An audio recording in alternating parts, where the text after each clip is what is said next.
Assalamualaikum warahmatullahi wabarakatuh. Semangat pagi, anak-anak hebat, penuh semangat. Alhamdulillah, berjumpa lagi dengan Ustazah Lala. Hari ini kita akan belajar mengenal Allah melalui Asmaul Husna.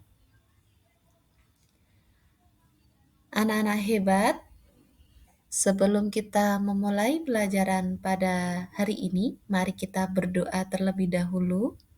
Kedua tangan ditengadahkan, kepala agak ditundukkan. Ya Allah, jadikan kami anak yang solih, solihah, sukses, mulia dunia akhirat. Bismillahirrahmanirrahim. Rabbi zidni ilma, warzuqni fahma, waj'alni min ibadikas solihin. Rabbi israh li sadri wa yassir li amri wahlul 'uqdatam min lisani yafqahu qawli. Amin. Baik, anak-anak, dalam pelajaran hari ini Ustazah berharap anak-anak akan mampu dalam menjelaskan, meneladani, dan mengamalkan Asmaul Husna dalam kehidupan sehari-hari. Adapun Asmaul Husna yang kita pelajari hari ini ada 5. Yang pertama Al-Qawiyyu, yang maha kuat. Yang kedua Al-Mumit, yang mematikan. Al-Hayyu, yang maha hidup. Al-Qayyumu, yang maha berdiri sendiri, dan Al-Muhyi, yang maha menghidupkan.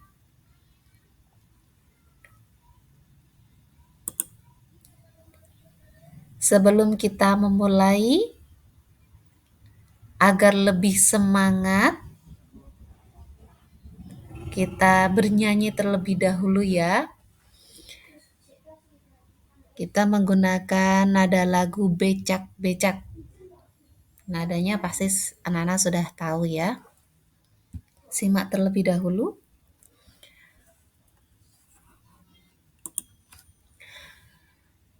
Al-Qawiyyu artinya Allah yang maha kuat.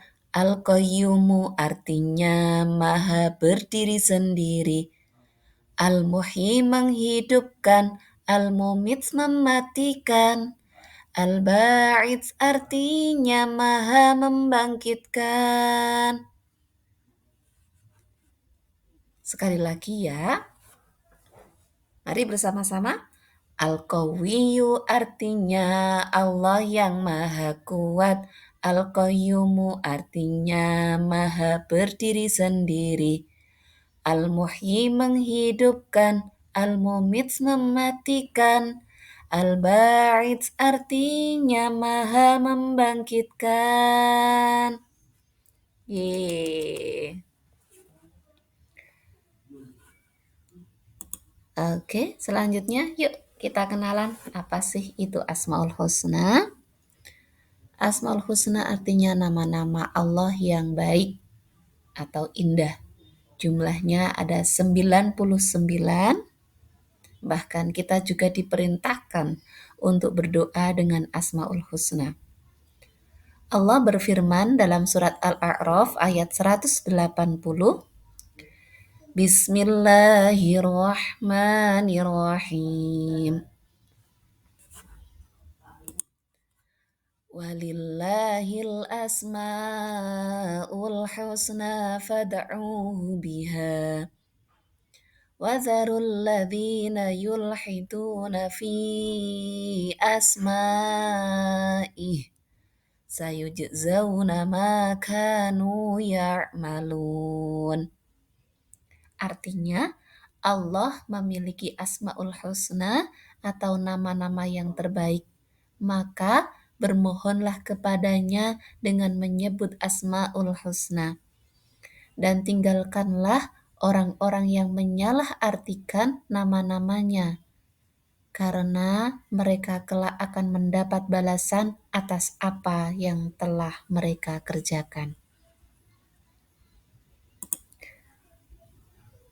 Nah, Asmaul Husna yang akan kita bahas yang pertama adalah Al-Qawiyyu.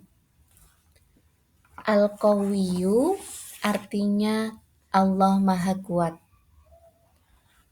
Allah Subhanahu wa Ta'ala adalah zat yang paling kuat, tidak ada yang mampu menandingi kekuatan Allah. Allah memberi kekuatan kepada makhluknya.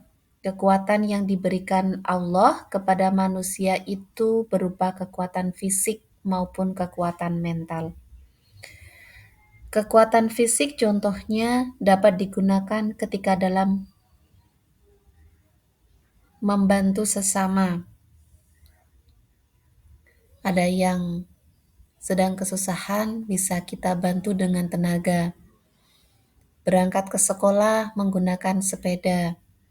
Sedangkan kekuatan mental dapat tercermin ketika seseorang diberi cobaan oleh Allah. Kekuatan yang dimiliki oleh makhluk itu bersifat sementara. Seiring bertambahnya usia, kekuatan yang dimiliki pun berkurang. Akan tetapi, kekuatan Allah bersifat kekal. Kekuatan Allah tidak akan pernah berkurang ataupun hilang. Allah berfirman dalam surat Hud ayat 66, Inna rabbaka huwal qawiyyul aziz.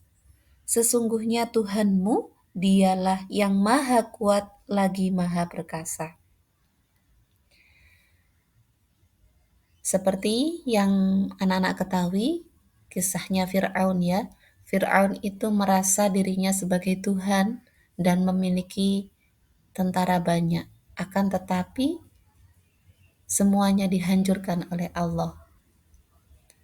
Oleh karena itu, dalam meneladani sifat Al-Qawiyyu, di antaranya yaitu 1. Membantu yang lemah atau miskin. Bisa juga anak-anak membantu ayah atau bundanya yang sedang repot. Agar lebih ringan, anak-anak bisa membantu. Yang kedua, tidak memamerkan sesuatu. Apabila memiliki hal baru, mainan baru, tas baru, jangan mudah dipamerkan ya, ditahan. Yang ketiga, mengajarkan ilmu ke teman yang belum bisa. Yang keempat, sabar dan tabah dalam menghadapi segala cobaan. Asmaul Husna yang kedua yaitu Al-Qayyum. Al-Qayyum artinya Allah Maha Berdiri Sendiri.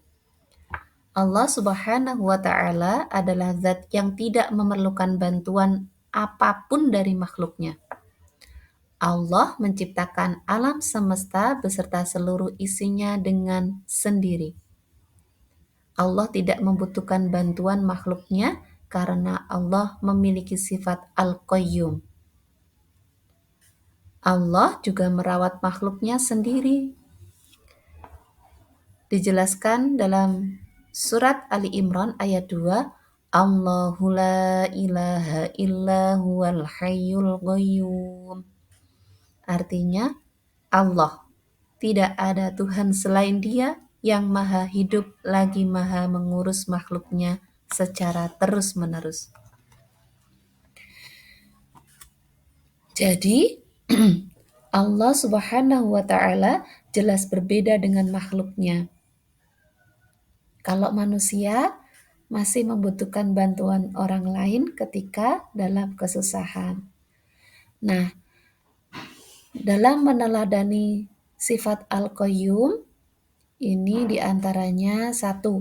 Memiliki kepedulian. Hatinya sering diajak bicara.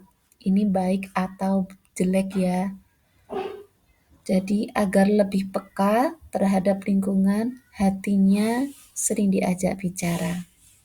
Yang kedua, tidak ketergantungan dengan orang lain. Yang ketiga, mengasah keterampilan. bakat dan minat anak-anak pastinya banyak dan berbeda-beda. Maka ketika diasah pasti akan lebih optimal. Yang keempat, ini mengerjakan tes secara mandiri. Mengerjakan tugas yang diberikan ustazah secara mandiri, bukan ayah atau bundanya yang ngerjakan. Gitu ya. Yang ketiga, yaitu Al-Muhyi. Al-Muhyi artinya Allah Maha menghidupkan. Allah adalah zat yang memberi kehidupan kepada makhluknya. Hanya Allah yang berhak memberi dan mencabut kehidupan dari makhluknya. Dalam surat Al-Baqarah ayat 28 dijelaskan, Kaifa takfuruna billahi wa kuntum amwatan fa ahyakum. Thumma yumitukum thumma yuhyikum thumma ilaihi turja'un. Artinya, bagaimana kamu ingkar kepada Allah padahal kamu tadinya mati. Lalu dia menghidupkan kamu, kemudian dia akan mematikan kamu, dia akan menghidupkan kamu kembali, dan kepadanya lah kamu dikembalikan.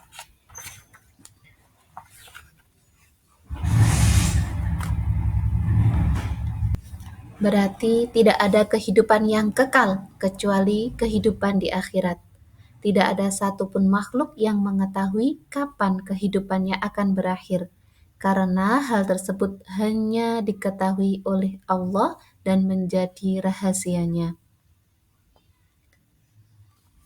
Sifat Allah yang maha hidup sama dengan sifat-sifat Allah yang lain, yaitu bersifat mutlak, tidak mengalami pengurangan, perubahan, kerusakan, atau peniadaan. Sementara itu, kehidupan makhluk bersifat terbatas. Ketika mencapai batasnya, maka kehidupan itu akan berakhir.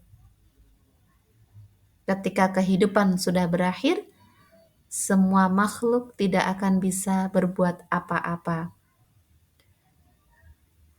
Adapun cara meneladani Asmaul Husna Al-Muhyi, yaitu kita rajin beribadah kepada Allah sebagai bentuk rasa syukur telah diberi kehidupan. Mungkin di rumah anak-anak memiliki hewan peliharaan. Ini maka harus dirawat, diberi makan, tumbuhannya yang ditanam, disiram. Itu ya. Yang keempat yaitu Al-Mumits.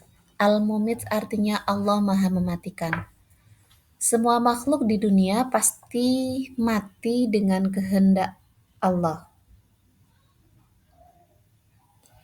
Kematian seseorang sudah ditentukan kapan, di mana, dengan sebab apa, dan dalam keadaan bagaimana. Ini merupakan rahasia dari Allah. Kematian tidak memandang siapapun, muda ataupun tua, anak-anak atau dewasa, sehat atau sakit. Setiap makhluk hidup pasti akan mengalami kematian. Allah berfirman dalam surat Al-Ankabut ayat 57, Kullu nafsin dha'iqatul maut. Setiap yang bernyawa pasti akan merasakan kematian. Tsumma ilaina turja'un.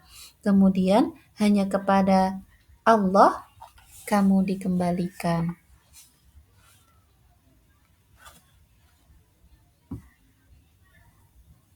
Tidak akan ada satu makhluk pun yang terhindar dari kematian.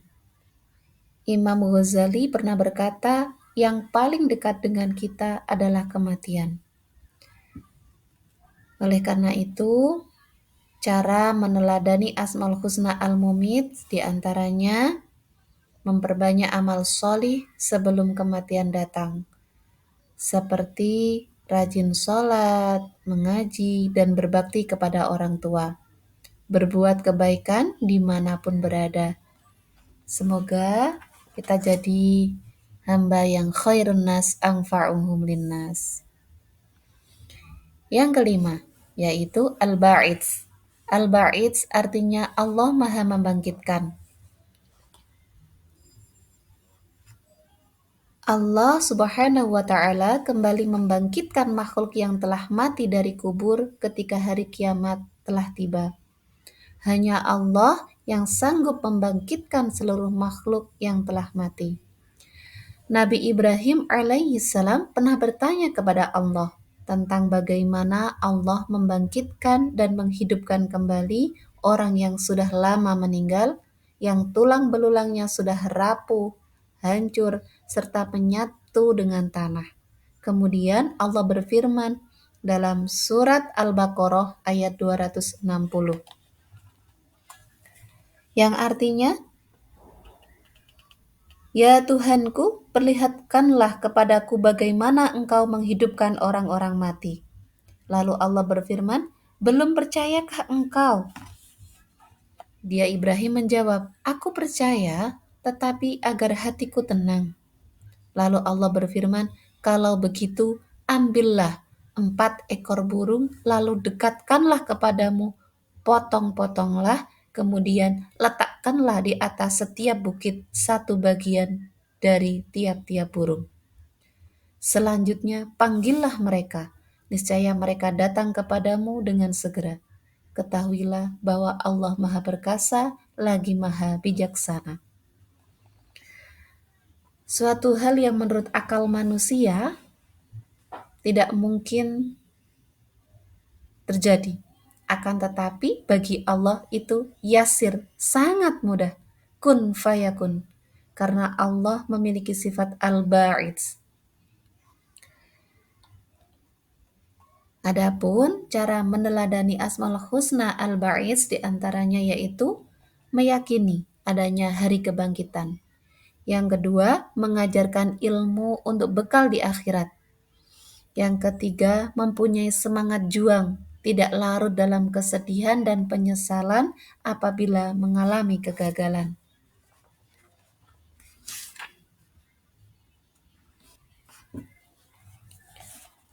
Alhamdulillah, materi hari ini sudah tersampaikan. Semoga anak-anak paham.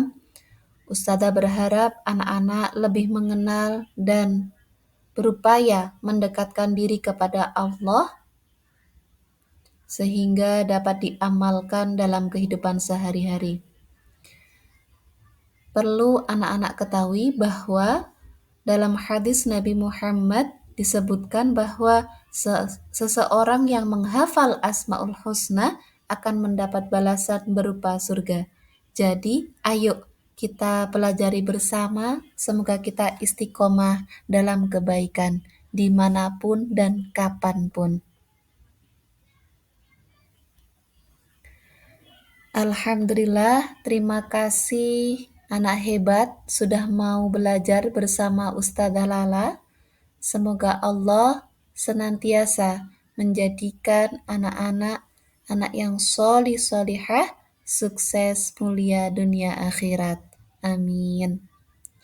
Dari Ustazah Lala, apabila ada kata, tindakan, perbuatan yang kurang berkenan di hati anak-anak, Ustazah mohon dimaafkan. Ihdinas siratal mustaqim. Wassalamualaikum warahmatullahi wabarakatuh.